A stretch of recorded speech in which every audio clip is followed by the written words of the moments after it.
Dear students, let us continue with the internal and external command. So next is echo.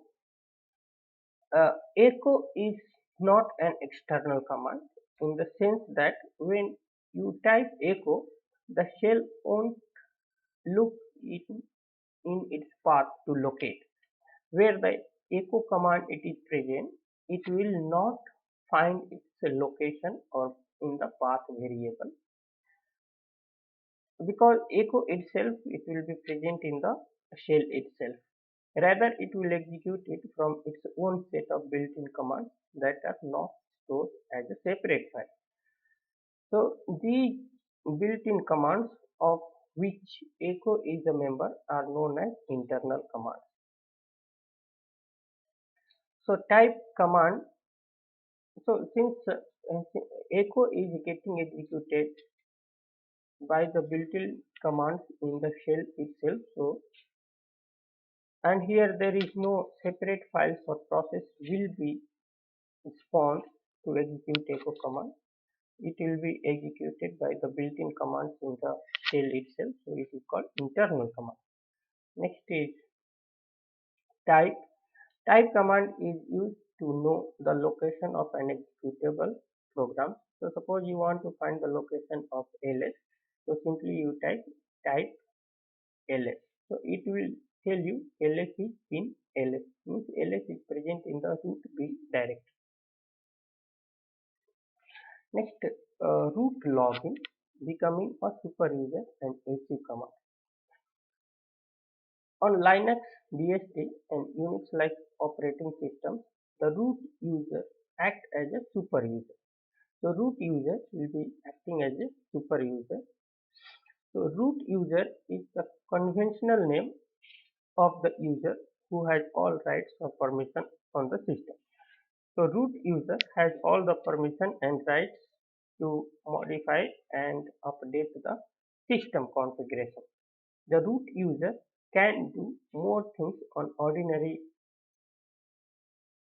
The root user can do many things an ordinary user can't, such as changing the ownership of files, mounting disk, formatting, and restating new file system, starting or stopping services, and binding to port numbered below 1024 and more.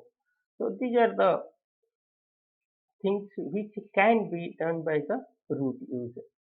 Now, using the what is the use of the su command and how you become a super user using this su command. So the su command is used to change user ID or become super user during a login session. That is, it allows you to become a super user or substitute user, spoof user, set user, or switch user. So su command is used to gain the super user or substitute user or spoof user, etc. So let us see with the example su command syntax. Su hyphen username. If invoked without a username, su default to becoming the super user. The user will be prompted for a password if appropriate. To log in as root user, type the following command: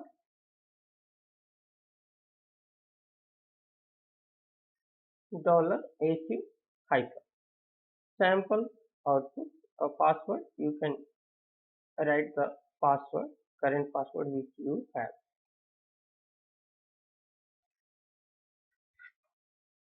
and you will become a super user. Next, we are going to study the Unix files. So Unix has three types of files: ordinary files, directory files, or device files. So we are going to study in detail each of the files. So Unix files, all the files in Unix are structured in a hierarchy way using the like a tree is structured. Like see here, the first directory or file is called root file, and it will be assigned using the front slash. This is called root file. In the root directory, different directories, subdirectories are there like etc, bin, user, device files, temporary files, and variable. Similarly, in etc, different sub-files or directories will be there. In the bin directory, different files, date, cal, cat files are there. In user directory, sbin, include, bin directory files are there. Home, Kumar Sharma, suppose two users are there. In Kumar, suppose it has created a different file called login.sql,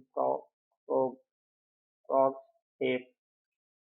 Similarly, there is a device directory in which a different device related files are there.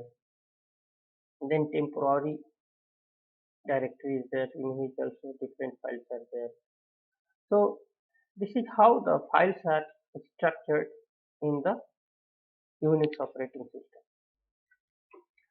Now this is called front slash is called the root directory.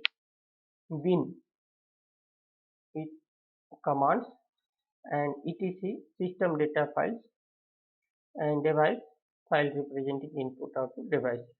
The root directory front slash has no subdirectory.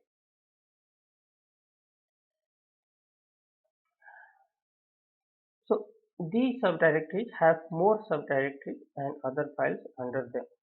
So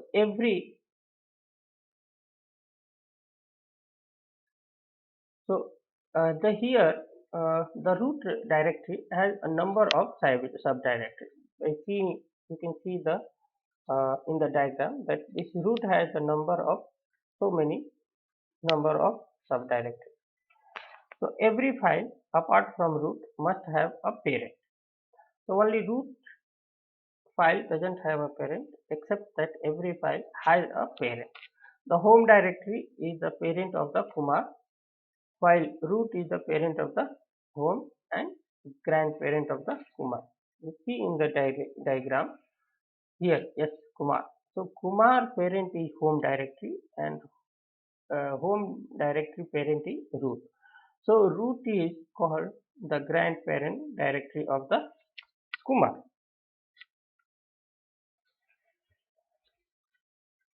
Let us discuss about the standard directories and files. So root directory.